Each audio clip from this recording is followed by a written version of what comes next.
Hello everyone. In today's session, we will discuss our last topic in the chapter reproduction, and today's topic is reproductive health. So, before starting the reproductive health, I would like to discuss about the health. Okay, so what we mean when I say कि this person is healthy, you must have heard in our daily life we used to call कि हाँ this ये बहुत healthy है, ये unhealthy है, ये खाना हेल्दी है, ये this particular food is unhealthy. So when we say कि ये हेल्दी है या ये इसकी हेल्थ अच्छी है, व्हेन हम किसी को रेफरेंस दे के बोलते हैं, तो व्हाट एग्जैक्टली वी मीन कि हम मतलब क्या हम समझते हैं जब अपन किसी को ये कहते हैं कि ये हेल्दी है. ओके क्या हेल्दी का मतलब ये हुआ कि उसकी फ़िज़िकल फिटनेस बहुत अच्छी है, या फिर अगर हम किसी को अनहेल्दी कह रहे हैं तो डैट ओनली मीन कि उसकी फिज़िकल फिटनेस उतनी अच्छी नहीं है, मतलब ओबीज़ कंडीशन हो गया, फैटी कंडीशन है या डिजीज़ कंडीशन है. ठीक है, तो क्या हेल्दी होना सिर्फ मतलब ये होता है कि आप एक डिजीज़ फ्री पर्सन हो, या इसका और भी कुछ मतलब होता है ना. तो वो पहले अपन अगर समझ जाएंगे ना तो फिर रिप्रोडक्टिव हेल्थ समझना बहुत इजी हो जाएगा. ठीक है, सो फर्स्ट अभी हम लोग जो डिस्कशन करेंगे वो हेल्थ के रिगार्डिंग करेंगे. ठीक है, हम जब किसी को कहते हैं हेल्दी तो उसका क्या मतलब होता है, तो उसका मतलब ये होता है according to World Health Organization का जो डेफिनेशन है हेल्थ के रिगार्डिंग, वो ये है कि it is a state of complete physical, mental and social wellbeing. ठीक है, ये किसी इंडिविजुअल के रेस्पेक्ट में ऐसा बोला गया है कि किसी इंडिविजुअल को अपन हेल्दी तब बोलेंगे जब उसका स्टेट जो होगा उस पर्टिकुलर इंडिविजुअल का वो कंप्लीट फिजिकल, मेंटल और सोशल वेलबींग का होगा. मतलब क्या हुआ कि फिजिकली फिट होना चाहिए. फिट इन मीन्स कि not about six pack abs male के रिगार्डिंग, बट इट्स अबाउट कि वो डिजीज़ फ्री होना चाहिए. ठीक है, नेक्स्ट वो मेंटली भी फिट होना चाहिए. हम सिर्फ एक ऐसे बंदे को जो फिजिकली तो बहुत फिट है पर वो मेंटली फिट नहीं है, उसको हम हेल्दी नहीं कह सकते. फॉर एग्जांपल कैसे, मान लो एक बहुत ही फिट बंदा है ना, और वो कहीं जा रहा है मान लो सड़क पे, और सड़क पे किसी भी पकड़ के किसी भी इंसान को उसने उसके साथ वो हाथापाई करना स्टार्ट करते, तो अपन कहेंगे ना ये हेल्दी वो एटीट्यूड नहीं है. ठीक है, हम अपन कहेंगे कि ये बंदा मेंटली फिट नहीं है. ठीक है, क्योंकि वो बिना मतलब के, बिना किसी रीजन की वजह से वो किसी के ऊपर अटैक कर रहा है ना, तो अपन कहेंगे ये मेंटली फिट नहीं है. अपन ऐसा देखते हैं अपने नॉर्मल लाइफ में, है ना. तो फिजिकली फिट होना या डिजीज फ्री होना is not the only criteria for being healthy. आपको मेंटली भी फिट होना चाहिए, मतलब आप जजमेंट ले सकें कि कहाँ सही है और कहाँ गलत है, क्या सही है और क्या गलत है. Okay, now the social wellbeing. Social wellbeing मतलब क्या हुआ, social of course it comes from the society. आप और हम जो सोसाइटी में रहते हैं, है ना, तो उस सोसाइटी के अंदर का जो सोशल वेलबींग है वो अपन मेंटेन करें. पता चले अपन ने अपना पूरा घर साफ करा और सारा कचरा और सारे गंदगी अपन ने अपने बाजू वाले घर को डाल दिया या सड़क पे ऐसा फेंक दिया, तो वो भी कोई एक हेल्दी एटीट्यूड नहीं आएगा, है ना. तो इसलिए WHO ने जो इसका डिस्क्रिप्शन, इसका डेफिनेशन जो दिया है हेल्थ का, वो है कि it not only about a physical wellbeing but also mental as well as social wellbeing. ठीक है, फिजिकल देखो, physical it's totally confined to a person, है ना. सोशल एंड मेंटल में क्या होता है, उसका इंटरेक्शन होता है बाकी लोगों के साथ. और सोशल वेलबिंग जो सोसाइटी के अंदर अपन रह रहे हैं वहाँ पे भी हमारा एटीट्यूड कैसा होता है, हेल्दी होना चाहिए. ठीक है, तो अब से अपन ये नहीं कह सकते हैं कि कोई पर्सन अगर फिजिकली ओनली फिट है तो उसको हम कहेंगे हाँ ये हेल्दी. नो, ही और she should be physically, mentally and socially healthy होना चाहिए वो बंदा. ठीक है, तभी अपन कहेंगे कि उसका हेल्थ सही है. ओके, ओके नाउ जो सेकंड ये जो सेकंड पॉइंट है अपना, it not merely absence of disease, it is just extension of the first sentence. Okay, so जैसे मैंने अभी हेल्थ को डिफाइन करते के टाइम पे आपको बताया कि सिर्फ अपन हेल्थ के अंदर सिर्फ ये नहीं देखेंगे कि उसका एब्सेंस ऑफ डिजीज़ है या वो सिर्फ फिजिकली फिट है, we will consider them mentally और सोशली भी हम उसको देखेंगे। लाइकवाइज जब हम रिप्रोडक्टिव हेल्थ की बात करेंगे, when we'll talk about the reproductive health, we will also consider all these aspects of the health. Okay, सिर्फ हम ये नहीं कह सकते okay, this particular individual is physically reproductively fit तो इसका reproductive health अच्छा हो, ऐसा नहीं है। ठीक है, कि जिसका रिप्रोडक्टिव हेल्थ अच्छा है पर वो सोसाइटी के अंदर आप यू मस्ट हैव हर्ड कि रेप वगैरह का जो होता है डैट इज़ वो बंदा अगर उस बायोलॉजिकल पॉइंट ऑफ व्यू से देखो तो वो बंदा फिजिकली तो फिट है ना, रिप्रोडक्टिवली भी फिट है, but that is not socially fit. Okay, so we will not only consider the absence of disease in the reproductive organ or in the systems, but we will take the different aspect also like mental and social well-being. Okay, I hope अब दोनों चीज़ें समझ आ रही होगी, है ना। Now the third point is कि reproductive health के अंदर क्या होता है, जो रिप्रोडक्टिव हेल्थ है वो बहुत ही सेटिस्फाइंग होना चाहिए और basically it is related with the safe sex life से रिलेटेड है। ऑब्वियसली रिप्रोडक्टिव हेल्थ का मतलब कि व्हेन ऐसा ना हो कि उस प्रोसेस की वजह से you get some disease. Okay, sexual organs के अंदर आपके डिजीज़ आ गए हैं ना, तो वो उसको आप ऐसा नहीं किया तो डैट इज़ टोटली अनसेफ। अगर आप मेथड यूज़ कर रहे हो, सेफ्टी प्रिकॉशंस नहीं ले रहे हो, तो that will definitely going to create some problem. Okay, sexually transmitted disease का आपने नाम सुना होगा, है ना। तो दीज ऑल थिंग्स जो भी है अभी अपन कि उसका अपन सेफ सेक्स वगैरह का जो एस्पेक्ट है वो भी रिप्रोडक्टिव हेल्थ के अंदर अपन देखते हैं। ठीक है, okay, now the next point it is that कि रिप्रोडक्टिव हेल्थ के अंदर क्या होगा कि अगर कोई बंदा फिजिकली फिट है, I am talking about the physical aspect, ठीक है, तो the capability to reproduce and the freedom to decide उसके पास होना चाहिए। मतलब अगर आप कोई एक इंडिविजुअल की अपन बात कर रहे हैं तो उसके अंदर ये कैपेबिलिटी हो कि वो रिप्रोड्यूस करेगा। ओके, डैट मीन्स कि अगर हम मेल या मेल की बात करें, डैट मीन्स कि उसके पास मेल गैमेट का प्रोडक्शन वो कर रहा हो। जैसे मेल के अंदर क्या होगा, ह्यूमन मेल के अंदर डैट इज स्पर्म का फॉर्मेशन, वो हेल्दी स्पर्म का प्रोडक्शन उसके उस इंडिविजुअल के, मेल इंडिविजुअल के थ्रू हो रहा हो, है ना। अगर हम फीमेल की बात करें तो फीमेल के अंदर that female should be producing ओवा, ओके, एग, तो और वो भी हेल्दी हो, है ना। तो इस तरह से देखेंगे कि उसके पास पहले तो कैपेबिलिटी होनी चाहिए क्या, रिप्रोड्यूस करने की, और उसके पास दूसरी अपन कहेंगे कि फ्रीडम टू डिसाइड, वो डिसाइड करे कि when they want to reproduce a young one, है ना, म्यूचुअली वो रिप्रोड्यूस कर सकें, तो उनके पास ये फ्रीडम होना चाहिए एट डिसाइड करने का कि वो कब कर सकें, है ना। तो capability to reproduce and freedom to decide when and how to do so. Okay, so basically अपने रिप्रोडक्टिव हेल्थ के अंदर जो बेसिक पॉइंट, जो ये फर्स्ट सेंटेंस है ना, यही क्रक्स है हमारा पूरा रिप्रोडक्टिव हेल्थ के डेफिनेशन के अंदर कि it is state of complete physical, mental and social wellbeing. It not merely means absence of disease in all matter relating to the reproductive system and its function and processes, है ना. तो ये होना चाहिए और जो सबसे इम्पॉर्टेंट एस्पेक्ट है उसका कि उसके पास ये कैपेबिलिटी होनी चाहिए कि रिप्रोड्यूस करे और उसके पास वो फ्रीडम हो कि अपने अकॉर्डिंग टू विल जब उसके चॉइस हो तब वो इस प्रोसेस में इन्वॉल्व हो, है ना. नाउ रिप्रोडक्टिव हेल्थ के बहुत सारे एस्पेक्ट्स हैं जैसे ओरल कॉन्ट्रासेप्टिव हो गए, सेक्स एजुकेशन हो गया, है ना, बर्थ कंट्रोल डिवाइसेस आ गए हैं. तो इस तरह के इसके डिफरेंट एस्पेक्ट है, बट अपन एक ब्रॉडर व्यू लेके चलेंगे और उसके अंदर सबसे पहला जो एस्पेक्ट मैंने यहाँ लिखा है that is over population. Obviously population is a result, population is means that is a number of individual, है ना. तो number of individual that is totally related with the reproductive system कि तो ओवर पॉपुलेशन मतलब हो जाए एक aspect होता है रिप्रोडक्शन का जहाँ पे बहुत सारे यंग वंस प्रोड्यूस हो रहे हैं, हर इंडिविजुअल बहुत ज़्यादा यंग वंस रिप्रोडक्शन में इन्वॉल्व है और अपने पूरी लाइफ साइकिल में वो जो अप्रिसिएबल नंबर है उस कंट्री के रिसोर्सेज के हिसाब से उससे ज़्यादा अगर प्रोडक्शन हो रहा है तो ओवर पॉपुलेशन हो जाएगी, है ना।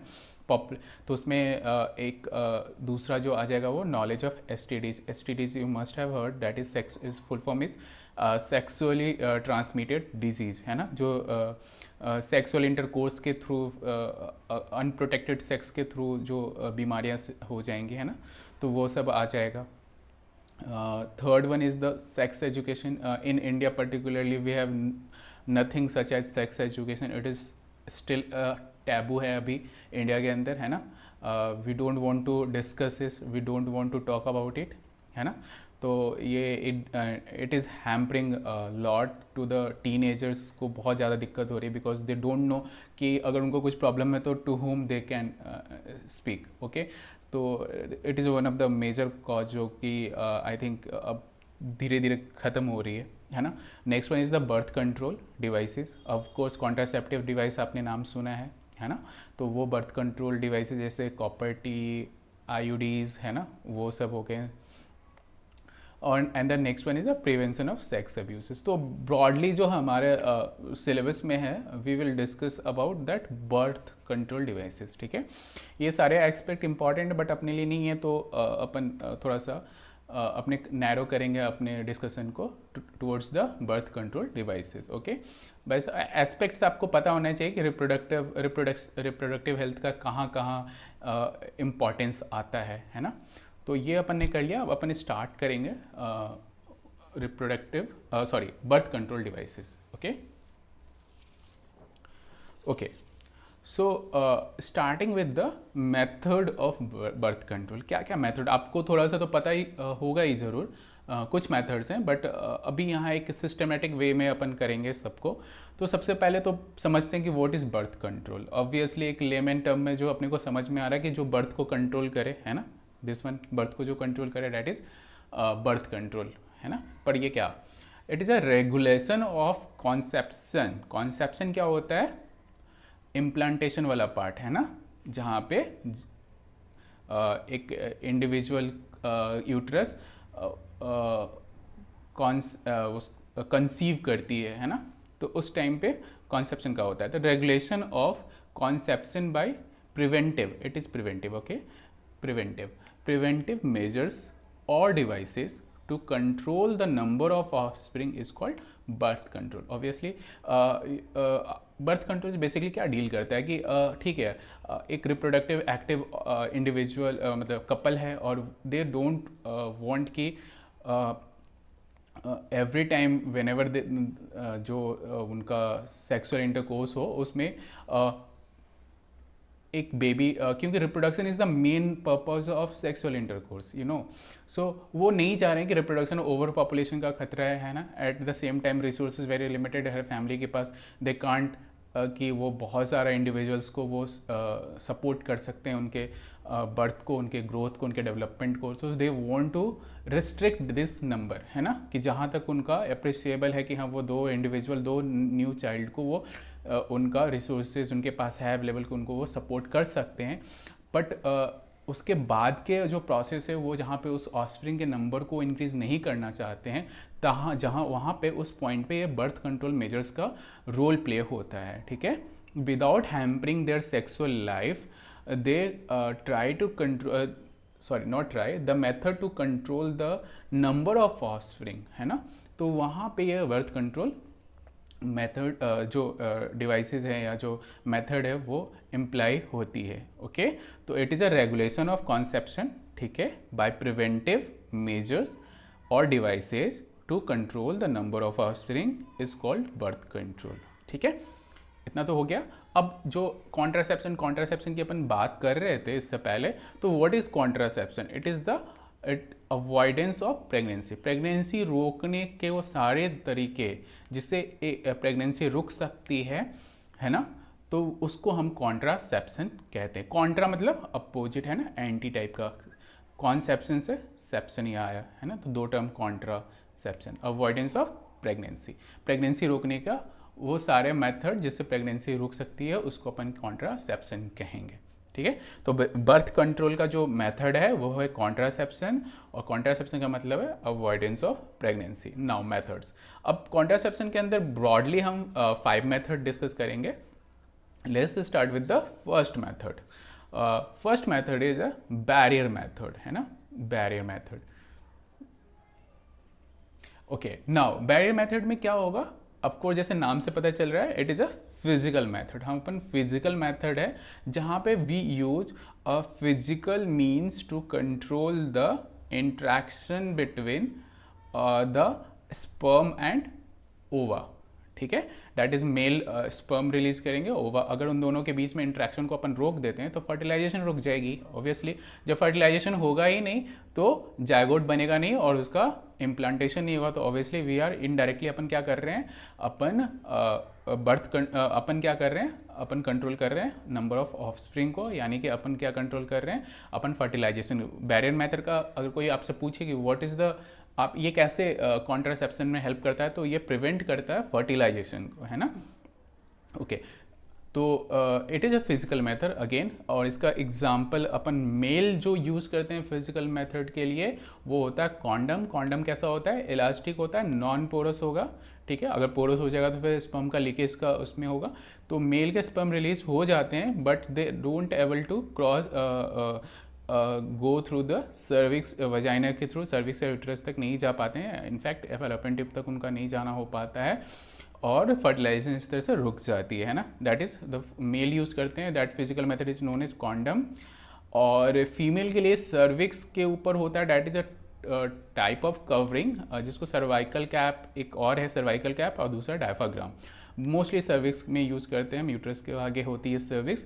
तो ये भी क्या करता है, अगर मेल, अगर suppose a male is not using condom तो female can use a diaphragm, है ना। तो indirectly it will, sorry not indirectly, directly it will prevent the fertilization between the sperm and the ओवा।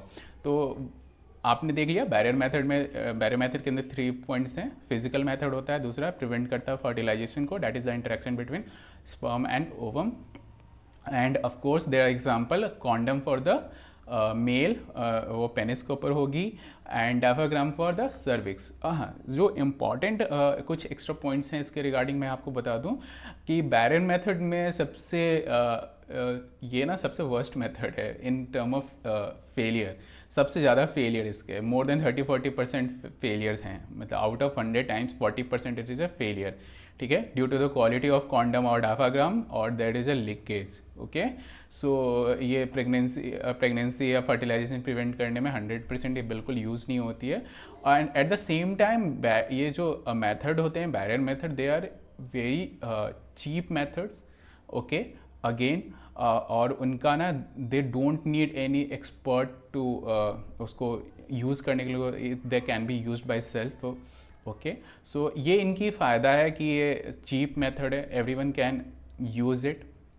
सेकंड कि ये कि इसको यूज़ करने के लिए आपको किसी एक्सपर्ट की ज़रूरत नहीं पड़ती है कि जो आपको instruction they. It is very handy है, वेरी यूज़फुल, तो ईजिली अवेलेबल है, अवेलेबिलिटी बहुत ज़्यादा है। तो it's because of all this factors इनका मास स्केल पे यूज़ होता है, but at the same time इनका फेलियर रेट बाकी जितने मेथड है उनसे ज़्यादा है। ठीक है, okay, now we after discussing the first point we will go to the second method, that is a chemical method. Okay, again the name is suggesting we will be using chemicals। जो chemicals होते हैं ना वो कैसे होते हैं, स्पर्मसाइडल in nature होते हैं। इसका क्या मतलब है कि जब भी वो स्पर्म उनके कांटेक्ट में आएगा ना तो वो स्पर्म को किल कर देंगे, साइडल। Okay, so spermicidal in nature होंगे, that means they will destroy the sperms. तो इसको यूज़ कहाँ करते हैं, इसको यूज़ करते हैं वजाइना या सर्विक्स के अंदर।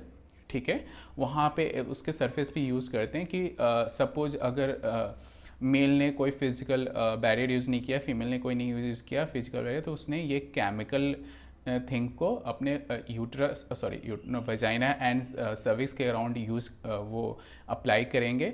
एंड व्हेन जब मेल का स्पर्म वहाँ रिलीज होकर वहाँ तक पहुँचेगा, दे विल डिस्ट्रॉय इट, स्पर्म्स को वो केमिकल्स डिस्ट्रॉय कर देंगे, है ना।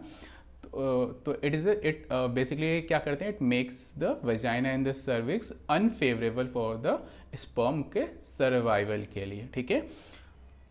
ओके, नेक्स्ट, इसके एग्जाम्पल ये किस किस फॉर्म में मिल सकते हैं हमारे को, it can be they are available in the form of foams, cream and jellies. किसी भी फॉर्म में आपको जो एक पर्टिकुलर फीमेल को सूट करता है मोस्ट, वो इस फॉर्म में थ्री एमंग थ्री किसी भी फॉर्म में लें। जो मोस्टली ज़्यादा यूज होता है वो नोनोजाइलोनॉल 9 करके आता है। इसका नाम याद करने की ज़रूरत नहीं है, जस्ट एग्जाम्पल, ठीक है।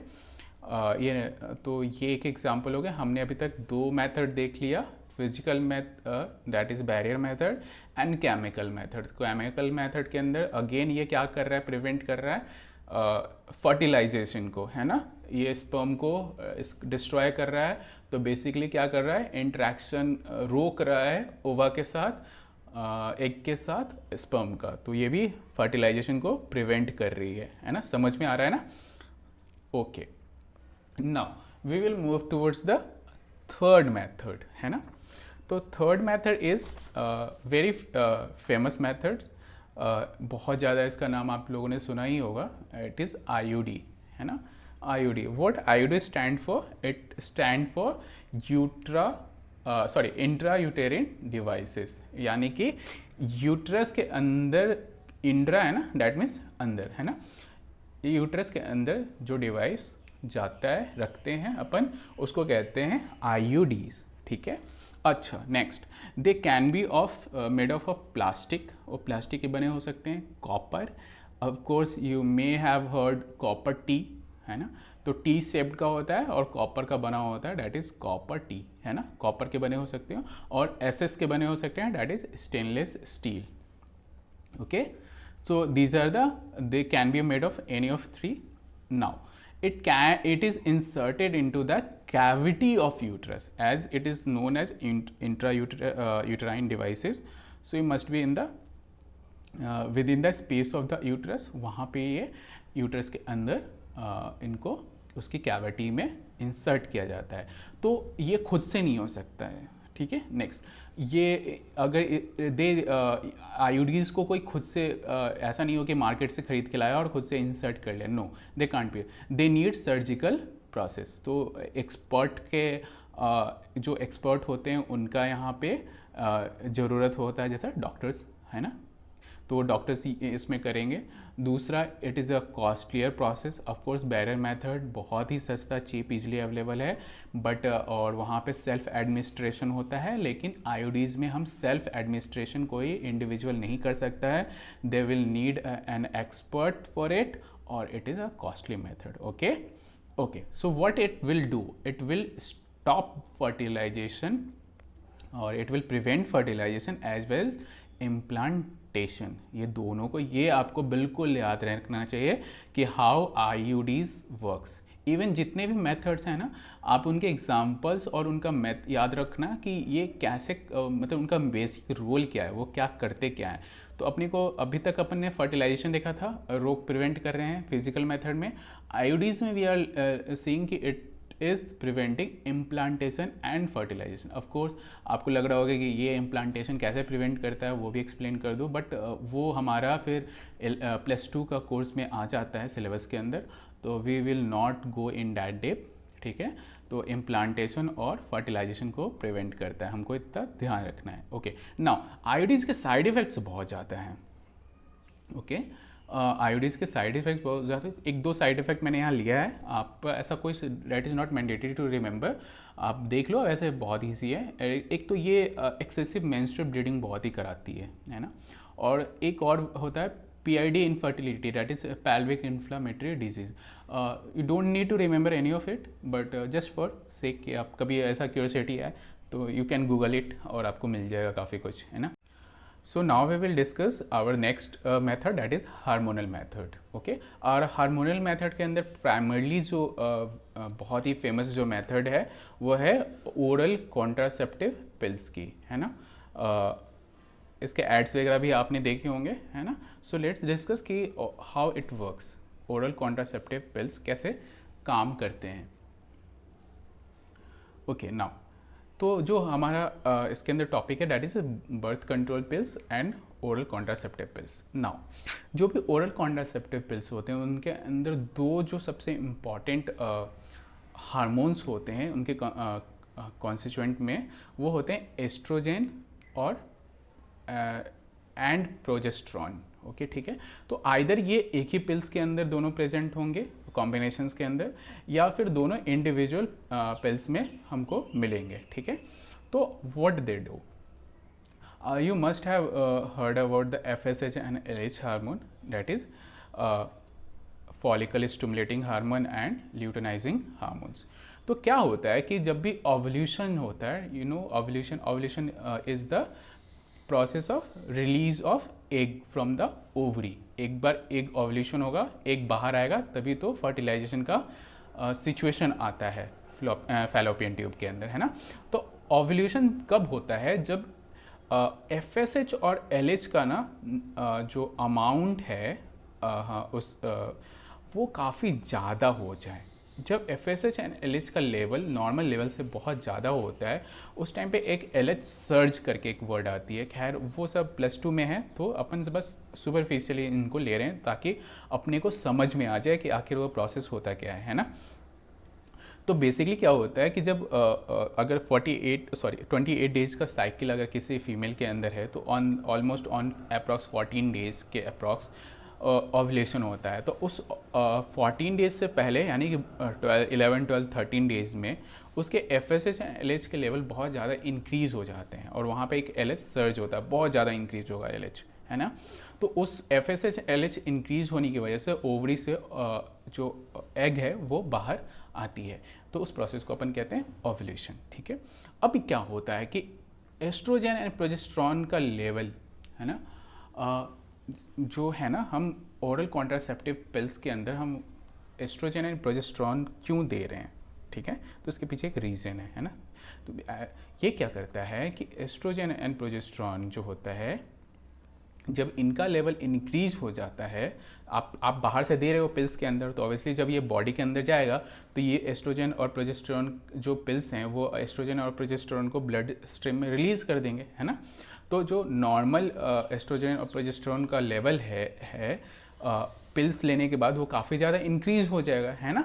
तो उस इंक्रीज इन लेवल जो होगा एस्ट्रोजन एंड प्रोजेस्टेरॉन का, वो that will cause decrease in level of FSH and LH। ठीक है, ये एक थोड़ा सा आई नो कि थोड़ा आपको एक सेंटेंस में सबको समझ में नहीं आ रहा हो, but try to remember this part, okay, this particular part, कि increase in level of estrogen and progesterone will cause decrease level of FSH and LH। तो ठीक है, अब क्या होगा, जैसे मैंने क्या बोला था कि जब ओवुलेशन होता है तो उस टाइम पे FSH एंड LH का लेवल बहुत ज़्यादा होता है हमारे फीमेल बॉडी के अंदर, तो उस वजह से ओवुलेशन हो जाता है। ठीक है, अब जब आपने एस्ट्रोजन एंड प्रोजेस्टेरॉन एक्स्ट्रा दे दिया, अलग से दिया है, बॉडी को सप्लाई किया पिल्स के फॉर्म में, तो उसकी वजह से इंक्रीज इन लेवल हो जाएगा एस्ट्रोजन एंड प्रोजेस्टेरॉन का।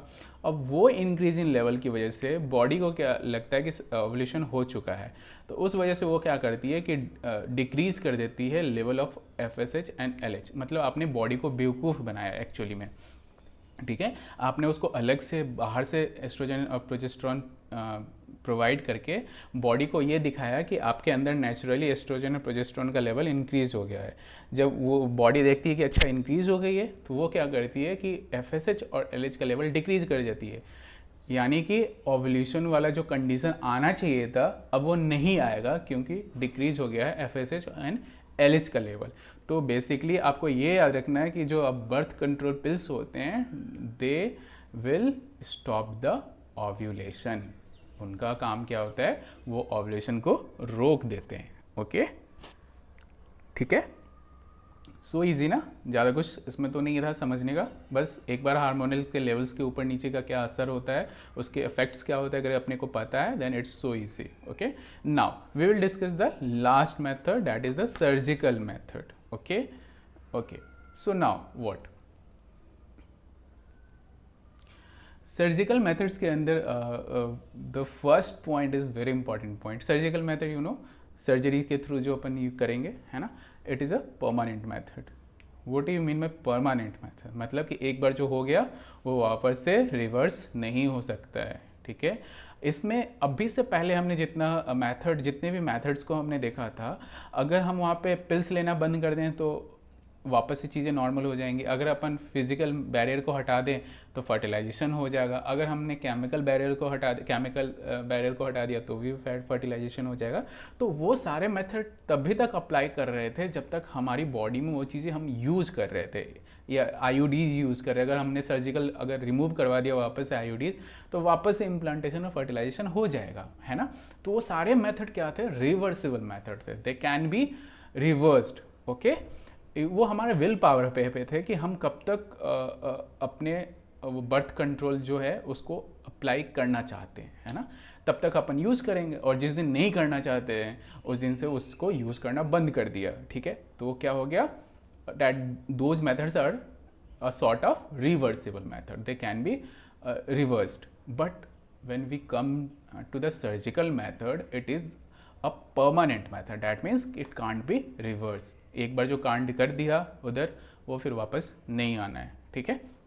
तो फर्स्ट 2 पॉइंट्स हमने डिस्कस कर लिया, permanent method, irreversible method. Now what surgical method के अंदर एक सेंटेंस है, that is it means of birth control is the surgical removal of the portion of the tube. Very important, इसको mark कर लेना अपने नोट्स के अंदर। It is a surgical removal of a portion of a tube. पूरा portion मतलब पूरी tube को नहीं रिमूव कर रहे हैं अपन, पोर्शन ऑफ ट्यूब को रिमूव कर रहे हैं, है ना। Through which gametes are delivered, ठीक है। अब हम क्या कर रहे हैं सर्जिकल मेथड के अंदर? हम उस ट्यूब जो उस गैमेट को अपने साथ ले जाता है, उसके पोर्शन को हम कट कर देंगे बीच से, और उसके बाद क्या कर देंगे? उसको लाइगेट कर देंगे, है ना। मतलब आपस में नहीं, अलग अलग दोनों को जोड़ देंगे, ठीक है। तो वो क्या हुआ? सर्जिकल मेथड हुआ, जहाँ पे हमने पोर्शन ऑफ अ ट्यूब को सर्जिकली रिमूव कर लिया जो गैमेट को ले जा रहा था, ठीक है। कहाँ तक? रिप्रोडक्टिव ऑर्गन्स तक, ओके।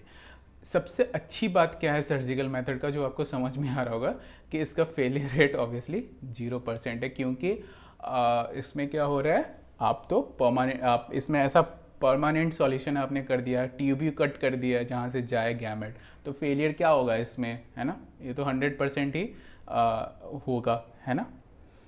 नेक्स्ट, मेल के अंदर और फीमेल के अंदर हम क्या क्या करते हैं सर्जिकल मेथड के अंदर, और उसका क्या नाम है ना। तो सबसे पहले अपन देखते हैं मेल के अंदर जो अपन क्या करते हैं? वैसेक्टॉमी करते हैं। क्यों वैसेक्टॉमी? कैसे नाम आया?